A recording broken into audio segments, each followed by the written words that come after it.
some of it because when I came here from England. So when I came here, I was 4 years old, I think, and so when I started school, I still had a heavy English accent.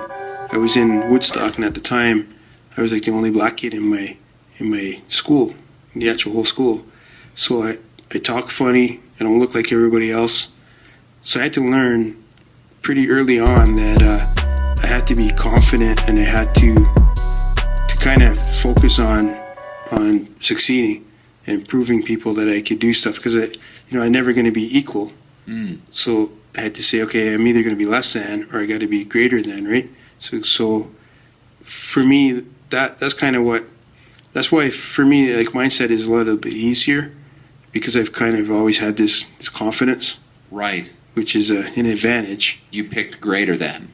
Picked greater than because I didn't really have too much other choice. Yeah, that's a pretty good choice to pick. Yeah, it was a survival thing, but by doing that, I won over people. They had to do a little bit of fighting, but once you got past that stage and people started to realize that, they can't bully you because you're different. I lost the English accent, got my Canadian accent going on, and but it's they don't teach you in school. They don't teach you self-confidence.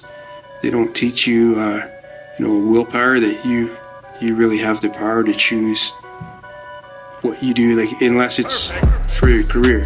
But they don't say, okay, you can change who you are at any point in time. Yeah. They don't teach you that. Well, that wasn't the message that we got when we were in high school.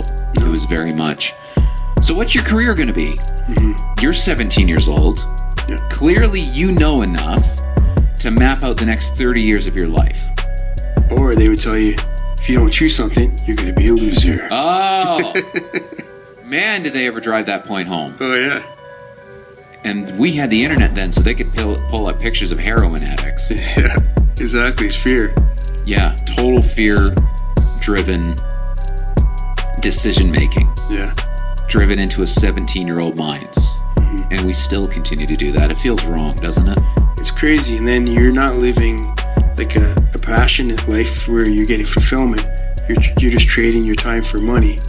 And then you have all these things. Maybe you got a great paying job, but you're miserable because you're not being fulfilled. I've been there. But you followed the system. You got the education and you got the title, right? So you got that piece of paper that says that you're worth this much money. But what if you want to make more money than that? What if you want to add a couple more zeros to your one? Mm-hmm. You can't unless you reinvent yourself, unless you learn about mindset and learn about taking charge, right? Taking responsibility. But that's a hard thing to learn when your whole life you've had this one way of thinking and seeing things, and now all of a sudden you're trying to change it all, and you want to do it in 3 months because you just paid all this money to this guru and he's got the answer for you. Yeah, visas come knocking. They want their blood money back. So I think that's the big hurdle with the whole like self-development, personal development industry. And having the self-discipline to trust yourself too. Yeah. Even in the face of, and that was something, so the conference I was helping to run was a very religious one. Okay. And hopefully this doesn't come as a surprise to people, but I haven't been a very spiritual person for many years. Mm-hmm. I won't get into it here, but long and short of it is, there was a phase where I was like, I'm an atheist, I know there is no God. And now I realize how incredibly pompous that is. Mm-hmm. Where I look at it as, I have incomplete information. Mm-hmm. We don't know. Anyway, that's another podcast, trust me.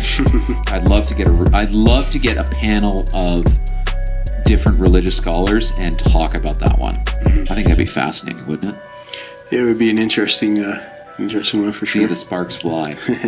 One thing that struck me as really interesting, having not been around, say, religious people for a while, mm-hmm. is just how their belief in God, mm-hmm. how they defined it, even in the face of what some would say is evidence that there is no God, or stuff that could be explained through natural means, let's say. That despite all of that, and in the face of, let's say, mounting public pressure to not believe, that they still held fast to their beliefs, and they held them true. Even in the face of all opposition, they've got their faith. They've got that self-discipline. They've got that, I don't know what quality to frame it as. What would you call it? I think, so you have like your logical thinking of how you see the world based on, you know, your experiences and all that stuff that we had talked about earlier. But you also, there's a spiritual connection that you can have if you allow it. And you can call it whatever name you want to call it, but there's an energy, right? So everything is energy. So somehow, some way, your energy is connected to all the other energy around. And when people experience that, because it's hard to explain, and it's hard to label.